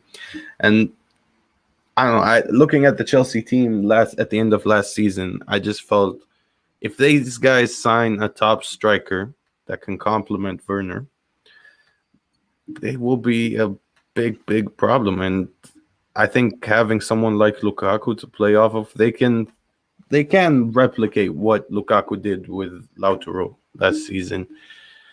I don't know, man. And Tuchel is a problem. Yeah. Don't get me wrong. Like, I'd never, Lukaku, his attitude is, he is, like, say, he's a winner. He's got A1 attitude. And a lot of the reason why he failed at United was because of Mourinho's not treatment of him, but he bulked him up. If you look at the size he put on at United was ridiculous, and he slowed him down. And you see the memes of his touch and the videos, and he just wasn't happy there. And obviously, Ollie coming in, he didn't fit all his system, and he's a great striker. He's gone to Italy. He's proved he can do it. He's Belgium's leading goal scorer. It's no mean feat. So it is an amazing signing, and he's coming in, and he will score goals. Don't get me wrong. I'm not trying to say he's going to come in and flop, because I don't think he will. But it's coming in. He's being lauded as like he's the greatest number 9 in the world, which I don't think he is. I think there's at least 2 or 3 that are better than him.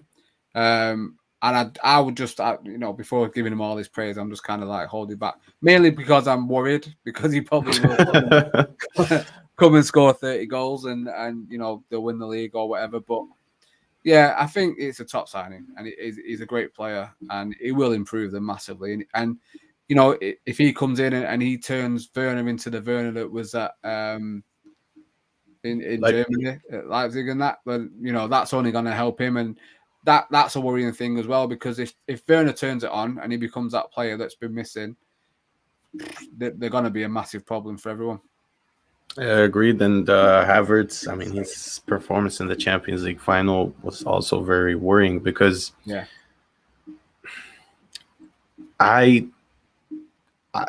Okay, of course, like we said earlier, it takes about a year for some players to fit in, but he was exceptional in the Champions League final. He ran the show for me. And if he can bring that confidence coupled with how well he did at the Euros, yeah, man, that front line is looking scary, arguably scarier than City's for me, because they're going to be solid defensively. It's just how Chelsea have always been. The likes of Conte and Jorginho in midfield, that is very formidable. I mean, obviously, like if we look at yesterday's team, get Marcos Alonso, the murderer, out of there, and bring on bring on Chilwell, and suddenly they look much, much scarier. And not to mention if they add, say, Jules Koundé to that team. Yeah. I think, one thing we're forgetting as well, and, I don't think the Premier League's ready. They've also got Danny Drinkwater coming back, and we just need to look out for, obviously. Of course. Yes. I mean, as soon as he gets on that pitch, it's game over for everyone, isn't it, really, I guess. But Kai Havertz, again, it was another signing. I was absolutely gutted that he went to Chelsea, because he's, again, watching him for Leverkusen, and absolute baller, and he's such a great talent. And again, once he finds his rhythm and his form, the Premier League are going to be in trouble. And it's it doesn't look good. And if this is why it's so important for Manchester United to get off on a good strong foot, and not just United, Liverpool, Tottenham, Arsenal, Leicester, any team outside of Chelsea and City really need to think, these first six games are must win, because if them two are in form and them two start the season the way they probably will, you need to be on your game every game, and every game will be like a final, because it's going to be one of those, when it was I think it was when Liverpool and City, when City won it by a point, that title race was fascinating, because it was like the pressure was on every single game, and neither of them would dare drop any points. And you thought, if you do, that's it, and they're away, and they were on each other's necks for the whole season. And I can see that happening again, but I'm hoping it's going to be 4 or 5 teams that are up there, and the pressure's on, because it's going to make for an entertaining season, entertaining league, and that's what we want as fans. As long as United are up there, I'll be happy. If we can win a league, if we're going to win a trophy, and if we miss out on a league by 3 or 4 points, that's progress. And that's all you can ask for from Ollie, really. But I mean, I expect it to be an amazing season, and hopefully all these big 6 clubs, including Leicester, we can all sort of like push each other and just make it a great season for 21-22. Yeah, it does feel like it's been a long time since we've had a proper title race. Like, if you think about the past few years, maybe aside from this season where City and Liverpool took it to the last day of the season, every other title race has been null and void by January, really. Like, one team just goes ahead, nobody can catch them. Yeah, I agree, and that's not good for the league. You don't want it to be like Scotland or Germany. Do you know what I mean? Where one team's just winning it every single year. You want it to be competitive, and I like the fact that no team dominates the league anymore. It's not good for United fans, because we're used to dominating the league, or we were. But the fact that Chelsea weren't close to winning the league. Look what they've gone and done in the market. United have only gone and improved by making 2 world-class signings. Liverpool, the jury's still out. Is Van Dijk going to come back the same player? They've not really replaced Wijnaldum. Brought covering at centre back, but are they going to be the Liverpool that they were a couple of seasons ago? Chelsea, Arsenal, and Tottenham are Arsenal and Tottenham. Leicester have improved. So it could be, and one of the best seasons we've had for a while. And if there is 3 or 4 teams really pushing each other to win the league, it's going to be what probably go down in the history books as one of the best in the Premier League. Yeah, I agree 100%, man. I'm hoping that I don't see Liverpool making a title charge this time. I don't know. I just feel losing Wijnaldum is a big loss. Yeah. Okay, they've signed Konate, good player, but his injury record isn't exactly great either. Mm-hmm. Thiago could have a big season for them if he's played with Fabinho as the holding player. That could be a game changer. But I don't know. At the same time, I feel like Klopp has been slowly getting found out over the course of last season. Like teams are sort of figuring out how to play against them. Obviously, Van Dijk was a huge loss, but you know, ACL, you never really know exactly how he's gonna come back. Yeah, I could see Leicester pipping them. This could be the year that Leicester do it, only because they've done so well in the transfer market. yeah, They've kept the core group. They haven't lost anybody major. They could definitely push. yeah. Just obviously, they obviously lost Fofana, which is obviously a shame. Wish him a speedy recovery and stuff. But yeah, if they get Vestergaard, that's good cover. You know, they've got Evans there. Bertrand, good signing. Samari is a good signing. Daka's a good signing. They can keep hold of Madison. You know, they've got what's he called? Harvey Barnes has come back from injury. Only going to help improve the team. Leicester a really exciting team, and you know, I was really impressed with them in the Community Shield. I expect them to, like you say, they will really push the top 4. I'm going to put them above Spurs and Arsenal. Sorry, because I just think they're a much better team, much better prospects for pushing the top 4. So, like I say, them 5 teams could really, really have a great season. You know, you mentioned Thiago. I totally forgot that he played for Liverpool. even though I love him, I totally forgot he was even there because, you know, most people did. Yeah, I think even he did. To be fair, I think he forgot he played for him as well. But hopefully he can have a you know, a bit of return to form because he's such a great player to watch. Really intelligent.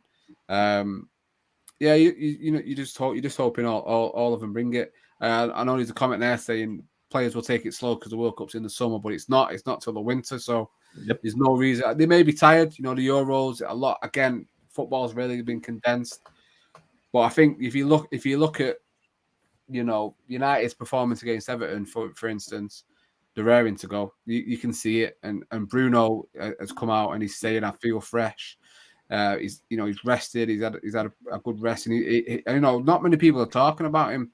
You know, and I can see him again putting up their numbers, and I think a lot of players are feeling that now. I think, you know, the we spoke about it a couple of times, but the fans being back is such an important thing for these players, and I don't think none of them have enjoyed playing in empty stadiums. They hate it. You can see, because a lot of games were turned into friendlies because there's just no atmosphere. And Yeah, you know, in a drab 0-0, sometimes you need the crowd on your back to G you up, and it turns the corner, and it switches the players on, and that being back is going to be absolutely huge. And you know, you're just hoping and praying that it's going to be all season and not, you know, stuck in another lockdown where football is taken away from the fans, because no one wants that. So I can see it being a really good season, and you know, the league looks good. It looks competitive, all up and down the league. You know, I'm not even just talking about the top 4. I'm talking about the middle and the, you know, the lower end teams. I can see there being a good relegation scrap. And you know, we picked three teams, but you know, like you saw like a couple of seasons, anyone can get dragged into it if you don't kick on and do well. You know, Arsenal could be really struggling. So there is that. So I'm just really excited. It's just great to have the football back, especially, like I say, going back to the games, and I'm just really, really excited for it. It's gonna be a good season. I hope so. And there are a few wild cards in this season's general title race. Like, okay, they might not challenge for the top spots, but teams like Aston Villa, who've recruited so well. Yeah, You've got the likes of West Ham, who look a great team under David Moyes, even if they've lost Jesse Lingard. Everton with Rafa Benitez, as soon as it's a Rafa Benitez team, they're going to be tough to beat. Obviously, no Gylfi Sigurdsson, which is unfortunate. Yeah. But I said the better, yeah. I know I was hoping I had high hopes for Gylfi in terms of fantasy, man. I thought he was gonna have a good season, maybe get like, especially under a manager like Rafa Benitez. I thought Yeah. he would get, like 17, 16 goal contributions this season. Yeah. But it's under 15 now.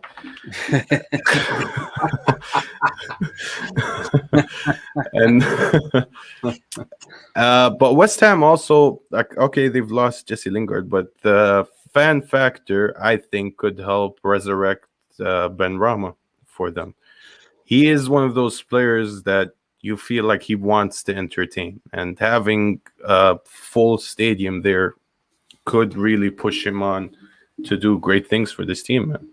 Yeah, I think I thought he was a great signing, obviously, last season when they got him, and didn't overachieve, didn't do great. So hopefully now he's more settled in that team, that setup in the club, and he can go on and have a great season. He scored an absolute worldie in pre-season against Brentford, of all teams, the other week. So hopefully he can have a great season. West Ham are one of those teams. Obviously they probably overachieved last season, and I don't think they're not really recruited too well. I know they are. I've got an interest in Lingard. Can they get him over the line? Can they bring him back into the club? I'd be happy if they did that personally. But yeah, I think they'll be there and thereabouts. They'll be probably top end of the table rather than the bottom. David Moyes, he does it year in, year out. But he can stabilize teams, and he can have them playing decent football. He'd probably do it again. Antonio's a big player for them. Can he replicate that? Being given the number 9 jersey, is he gonna become the player? I hope he is, because I put him in my fantasy team for the first couple of games. Hoping he can do some bits for me. So yeah, West Ham, one of them teams, like they're a bit like a Newcastle staple of the Premier League. Should be there. The only issue you see with West Ham is obviously the fans, because they don't like the stadium. If the football's not playing right, they're not getting the results, they're quick to turn on the back. There's people were saying the only reason they did so well last season was because there were no fans there, you see. So is that true? But yeah, I imagine West Ham will be fine, and they'll probably do all right. What about Everton? You think Everton are in with a shout of the top spots, at least the Europa? Yeah, they've lost. They've not really sort of improved loads. I don't think they've brought. I know they've brought Andros Townsend in, which is an okay signing. Benitez coming in, like I say, I wasn't impressed with him at all against United, though. I don't think, I didn't look at him and think, I wasn't expecting a 4-0 from United, to be honest with you. So when that happened, I was kind of like, yeah, Pickford being Pickford straight away with his T-Rex arms, getting nowhere near the ball. And, the pressure's on Benitez because, his Liverpool connections coming to Everton. If he doesn't start the game, if he doesn't start the season right, the fans are going to be on his back straight away. They weren't happy with him going in. So the pressure is on him, really. And, and that filters down to the players, and the fans being back, could have that negative effect and could have a season of turmoil if it's not right. But, they've probably got enough quality in the squad to stick around, probably not get relegated. But again, it's funny because I've not really thought about them. There's certain teams that stuck out, and Villa's one of them. I've not really. I should have done, because they've made some absolutely amazing signings, and obviously lost Jack Grealish. But Everton, for me, is just kind of, again, a team will play twice. There's nothing really I'm like on the fence about them, really. There's nothing stands out. And I feel you there. Aston Villa could be the bogey team of this season. I mean, okay, obviously losing Jack Grealish, but to bring in Ashley Young, bring on Leon Bailey, bring on Buendia and Danny Ings, that is a fantastic window. great, absolutely great. Obviously, Twanzebe as well has gone there. Oh, yeah. Alone. That's another signing. A bit annoyed by that, the fact that he's gone there, because he's going there as cover, which he really should be going somewhere he's going to play every week. And that's why I thought he would have gone to Newcastle, personally. I think that would have been the better move for him. But hopefully he can establish himself and play a lot of games while he's on loan there. So, but no, it's a great window. And Villa, could become another Leicester in the quality they've got and really push up that top end of the table. And that's another reason why I think Arsenal will struggle. I know I keep going back and slagging Arsenal off, but it's just because, it's okay, man. It's just because there's so many teams that are improving a lot more than they are. And, if Villa now go and spend that 100 million, and, Todd Cantwell's a name that's being bandied around, and he would improve them. And if they can go and get one or two good signings to fill that void that Jack Grealish has left, there's no reason why they can't be pushing for Europa, close to the top 6. So yeah, no, I'd be excited if I was a Villa fan. It's looking really good. You've got front to back, they've got a good starting 11. Martinez, great keeper. The centre backs are decent. Douglas Luiz, I think is good midfielder. Buendia, like you say, and they've got Traore. They've got El Ghazi's still there, yeah. El Ghazi, Watkins. They've got a great team there, and Leon Bailey coming in, Ashley Young steadying the ship with his leadership. It's exciting times for a Villa fan, and again, I talk about staples in the Premier League, but Aston Villa are a team that need to be in the Premier League. Villa Park, great stadium, great away day for fans. So no, it's exciting. It's an exciting season for Villa, and I expect them to do really, really well. There has also been talk from the Villa front with Dean Smith saying that he might go for the 2 up front with Danny Ings and Watkins, which could open up a 3-5-2 type of formation, which could give Twanzebe a chance to actually prove himself. But I will say this as a United fan: if they play a 4 at the back and Twanzebe cannot displace Tyrone Mings, I don't want him back. There's that. There is that, yeah. And I think Konsa and Twanzebe would be a good partnership. Tyrone Mings isn't a great defender, and like you say, you'd hope in Axel can go in there and dislodge him in that starting lineup. But if it was to be a back 3, again, I'd be happy for him just to get some games. He's a player that should be at Manchester United, and he should be at one of our 4, if not 5 centre backs that are at the club. So you kind of hoping that when he comes back next season, Jones isn't going to be there, or maybe, it could be one of Lindelof or Bailly aren't going to be at the club. So he's going to come in and he's going to start commanding, getting some more game time at Manchester United, which we all want. He's only 23 years old. So this season's really important for him, and getting games under his belt at Villa is something that he needs to be doing, definitely. I mean, with Phil Jones, we can only hope that by next week he's not at the club, really. Let's be real. Well, I can't see it because, Ollie's come out saying, he's part of the setup, yeah. Yeah, he feels sorry for him. He's part of the setup. He's trying to give him games, but they just, for me, cut your losses and just cancel his contracts, pay him off, and let him go somewhere. 29 years old, and he's paid just over 200 games for United or something like that, I think it is. But being at the club for 10 years, and it just hasn't worked out, has it, for him? And you'd hope as a, if I was someone anyone in the job, you just want to work, and as a footballer, how you can just want to sit on your ass all day. And I understand you're on astronomical wages, but why would you want to just train and sit on your ass and not be involved and not want to play any games? I don't personally get it, because your career is so short. So hopefully he wakes up and he thinks one day, let me go and play football somewhere at a Newcastle or at a Brighton or wherever it may be. But Southampton might be looking for a centre back now, so hopefully he might come in with a cheeky £10 bid and a packet of Doritos. Do you remember how high our hopes were for Phil Jones? You know, the next Duncan Edwards, apparently. So yeah, that's how high they were. I know. I remember Fergie coming out saying, "Oh, he's a Rolls Royce of a footballer," and I remember, believe it or not, he played a game at the Bernabeu at CDM and bossed it. Did he not? Yeah. It feels like a long dream that I had, but yeah, that's very true. Yeah, very true. And it's a shame. Injuries took its toll, and he's not developed in the way we all hoped, and that happens, unfortunately, and it's part of the game. But for him to still be at Manchester United, I don't outrageous. Yeah, it just shows the state of the club and how we allow Deadwood to linger and how poor we are at getting rid of players that shouldn't be there. And we've done it for a number of years now, and there's just too many players that shouldn't be there that are there, and we just had that problem of shifting them, and it's likely to continue, unfortunately.